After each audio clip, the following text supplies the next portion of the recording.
Bismillahirrahmanirrahim. Tema untuk kajian filsafat ini soal isu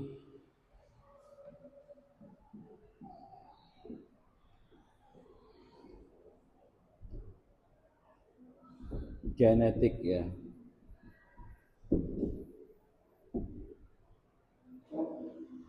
Atau soal apa itu tadi? Apa?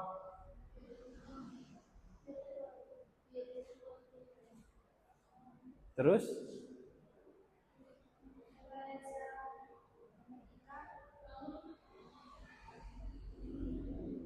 tulisannya gini, cloning. Jadi filsafat sebagai perspektif kacamata melihat isu yang lagi ramai. Makanya tema yang saya berikan itu tema yang lagi ramai. Kalau kembali dulu lagi kan filsafat tidak putih. Jadi soal isu gen ini dipertanyakan soal identitas dan data pribadi. Yang mana ini tersebar secara bebas dan ya secara bebas. Bisa dikatakan individu seseorang dipertanyakan secara eksistensinya. Apakah hal tersebut memiliki ranah etik yang memiliki satu dasar legal etik.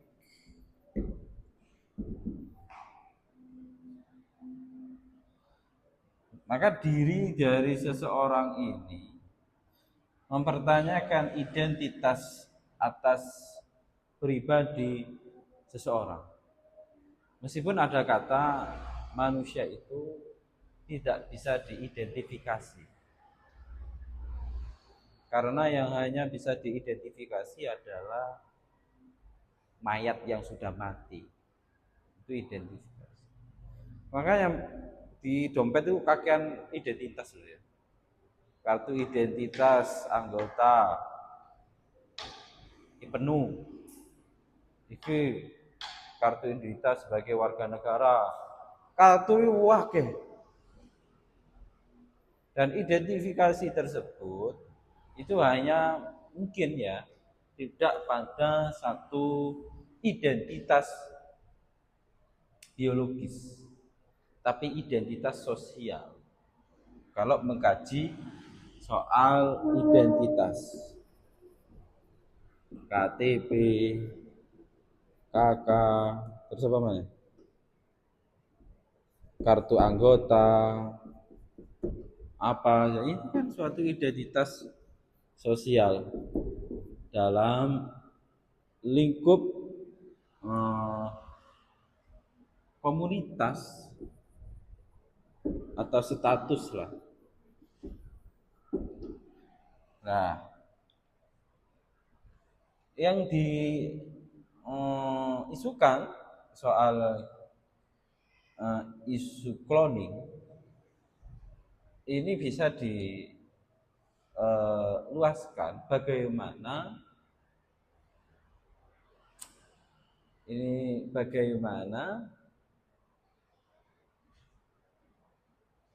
di dunia medis itu atau di para peneliti dalam mengekstrak gen secara genetik kemudian atau sesuatu yang cloning, misalnya ada orang yang mengkloning misalnya dari manusia dengan gen yang didapat itu misalnya ditambah dengan ayam misalnya. Cloning ini akan menciptakan manusia ayam. Nah, itu bisa loh. Akan bisa loh. Sama dengan ketika orang menemukan gajah yang ada di kutub utara, kutub selatan yang sudah mati, mangut, tahu mangut? Itu masih ada gennya, tapi lemah. Prosesnya lama untuk bisa dihidupkan kembali. Hewan purba. Dan hewan yang purba yang masih ada kan satu yang kita tahu. Apa itu? Komodo. Komodo itu adalah istilahnya hewan-hewan purba yang masih hidup. Bentuknya kan sudah kelihatan hewan purba. Nah, bagaimana etik seseorang ke depan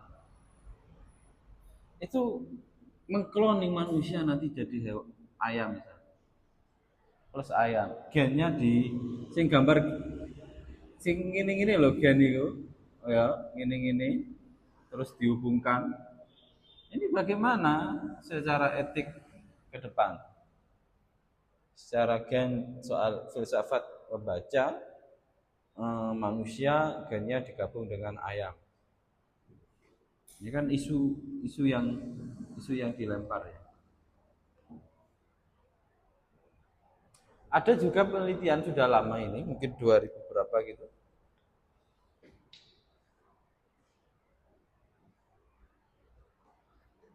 Orang bisa menemukan satu apa ya?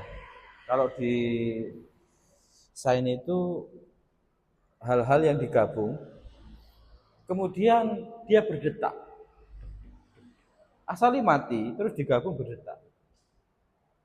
Akhirnya ilmuwan mengatakan, oh ternyata manusia bisa membuat makhluk hidup. Lama-lama akan bisa berkembang. Sehingga ada pertanyaan, ini orang-orang yang sudah kebelinger nanti bisa menjadi agnostik atau ateis. Itu dari ilmu neuroscience, temuan soal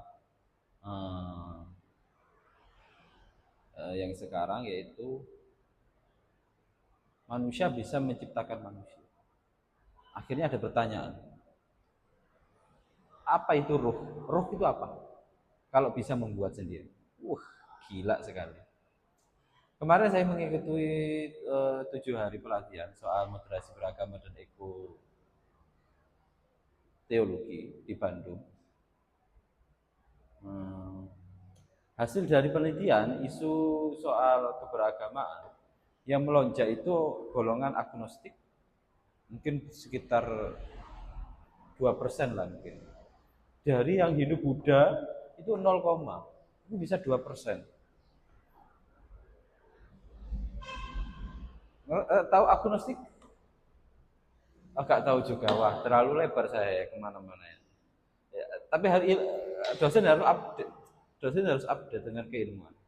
Kalau enggak, yang diajarkan adalah artefak keilmuan, hal-hal sejarah ilmu jadinya. Agnostik itu adalah orang yang percaya adanya Tuhan tapi nggak mau beragama. Hindu tidak mau, Buddha tidak mau, pokoknya sudah ada Tuhan. Kalau ateis itu yang tidak mengakui adanya Tuhan. Nah, kita itu namanya teis, golongan yang percaya adanya Tuhan. Nah, bagaimana etika, bagaimana filsafat melihat soal manusia nanti di-cloning misalnya, atau akan tercipta, meskipun pernah aku dalam Instagram itu kucing dikloning karo ayam, akhirnya dasi dibano AI gitu. Pinter memainkan. Tapi kan pikiran itu atau hal tersebut, bagaimana filsafat kacamata kebijaksanaan kita dalam melihat orang-orang mencoba untuk mengkloning atau menggabung-gabungkan ke depan, andaikan tercipta. Lo bagus loh kalau ada cloning ini. Misalnya cloning sama manusia sama kura-kura. Kura-kura itu ratusan tahun loh. Mungkin bisa hidup manusia bisa kayak kura-kura ratusan tahun, bagus loh itu. Daripada di cloning karo laron, saiki urip menisuk mati. Itu bagaimana filsafat membaca atas satu isu itu, kan ya. Nah, ini saya mencoba untuk berpikir mendalam ini. Kita gambarkan secara negatif dan positif. Oke, kita anggap negatifnya secara hukum dulu. Bagaimana hukum mengkloning manusia dengan babi?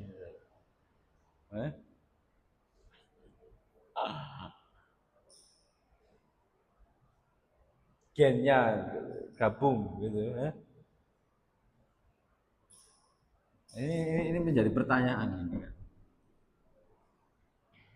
Angka positifnya bisa diambil kalau hasil penelitian ke depan ditemukan ditambah dengan kura-kura. Imajinatif ini kalau ada, tapi ada salahnya. Andai kan omongan ini di tahun 2025, di bulan 2000, di tanggal 22 November tahun 2025 ini terekam ini. Satu gambaran pikiran ini ternyata sudah difikirkan sekarang. Kan sudah melewati masa 2000, misalnya 2100. Ada orang mengkloning manusia dengan burung, elang, dan manusia bisa terbang. Weh, keren, no?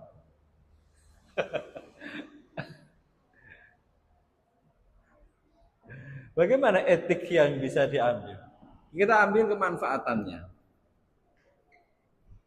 Bisa diambil manfaat apa tidak? Anggap dengan kura-kura. Oh, ternyata bisa membantu panjang umur.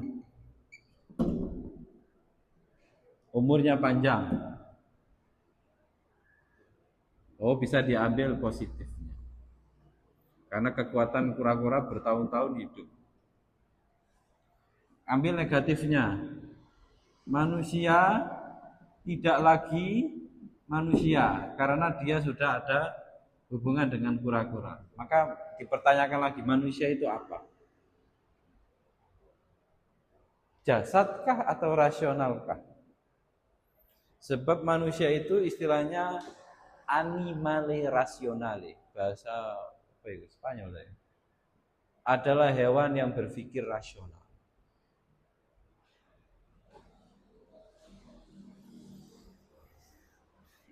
If not rasional, saya benar-benar belajar bahasa Inggris di YouTube ini. That's not human. Natural. Jadi bukan manusia yang benar asli. Ini dipertanyakan soal manusia apakah manusia. Tetapi kita ngambil ya dari segi kekuatan manusia itu ya tidak sehebat dari hewan yang lain seperti lari dan kondisi alam mengikutinya. Imajinasi saya Karena filsafat itu ada sifat yang namanya bersifat spekulatif, melompat jauh. Kayaknya dalam isu soal cloning kemudian gen ini, manusia akan mencocoki daerahnya masing-masing dengan mengikuti cloning pada tubuhnya dengan cloning hewan yang di daerahnya. Misalnya, for example, contoh, manusia ke depan yang ada di kutub utara dikloningkan dengan hewan di sana itu beruang kutub, maka tubuhnya secara badan itu bisa mampu menghangatkan karena badannya itu mencocoki dengan bisa loh itu. Atau nanti ada cloning ke depan para nelayan pekerjaan yang ada di laut itu bisa dikloning dengan ikan sehingga dia bisa menyelam menjadi insan, bisa loh. Keren sekali. Artinya lari dari tema ini itu etiknya bagaimana? Ada istilah itu apa ya?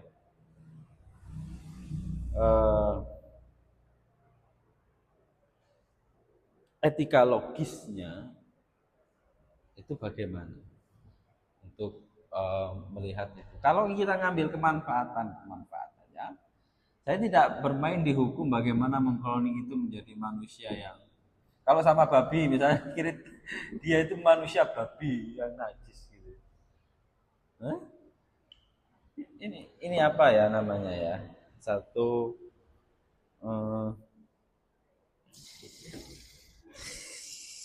penerapan soal begini, kenapa itu perlu? Karena dalam medis, orang untuk bisa memberikan atau membuat obat itu harus dicoba dan itu hewan, pasti hewan. Misalnya tikus, kita kan akhirnya dalam dunia itu memang ke hewan itu memang kita anggap memang hewan, dia itu tidak bisa pri kehewanan kita itu. Tikus dikai kafein dulu misalnya, kemudian kopi, tiap hari melek, kondisi obat-obat pasti semuanya dari hewan dahulu. Bagaimana efek samping setelahnya?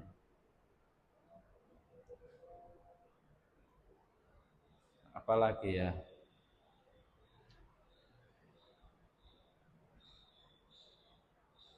Nah, itu soal cloning genetik dalam filsafat melihatnya. Ada pertanyaan? Ya.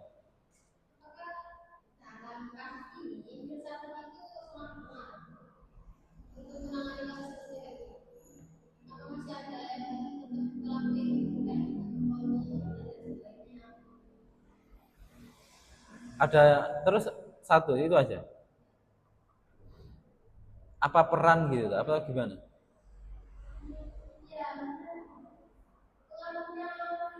Oke, saya jawab.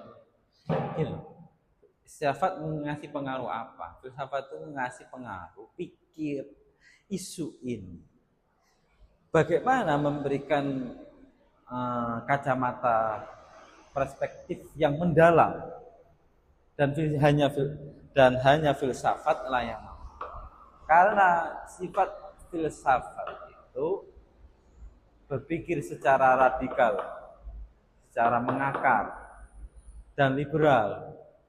Sehingga kalau pertanyakan apakah fungsi dari dan pentingnya filsafat, nah filsafat sebagai kacamata barusan saya bahas. Orang mau melihat soal isu itu apa? Orang mesti mikir begini. Secara hukum bagaimana? Oh, perspektifnya hukum. Kalau filsafat, gak cuma hukum, luas sekali. Nah di situ akan mampu memberikan penjelasan secara mendalam. Barusan kita bermain di situ. Apakah saya punya data dan ya bisa berfilsafat saya barusan ini, bebaskan saja. Enggak ada yang mengharamkan saya berpikir ini. Kan kita ambil satu kacamata positif dan negatif. Nah, saya pertanyakan, kemudian manusia kalau ada cloning, apakah dia sudah manusia? Apakah masih diistilahkan manusia? Ayo. Apa itu manusia? Pertanyaannya. Wis. Apa itu? Man. Siapa itu manusia? Manusia itu hayawanun nautik, itu bahasa Arab ya. Hewan yang bisa berbicara. Nautok. Bahasa yang lain, manusia adalah animal rasional. Itu ada samaannya dulu. Ada kesamaan. Nah, itu apa manusia? Sehingga kan itu menjadi satu pertanyaan bila mana dan soal gen ini. Soal genetik manusia itu apakah menjadi satu privasi atau menjadi satu konsumsi secara umum. Bila privasi ternyata di dunia medis itu tersebar gitu. Kecuali ya tes DNA soal genetik ini untuk bisa melihat secara manfaatnya dia masih keluarga atau tidak. Karena pengakuan orang kadang nggak cocok. Maka ilmu soal DNA menjadi satu jawaban secara gen. Contoh yang rame kan ketika tahu motivator yang botak itu. Zaman dulu motivator yang super sekali. Kak Eru, wah kurang lahir ini.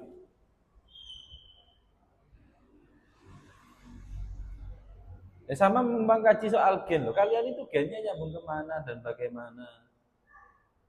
Itu kan. Oke.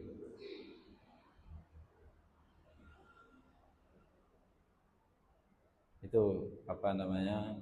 Kajian soal siang hari ini. Ada tambahan dari pemateri?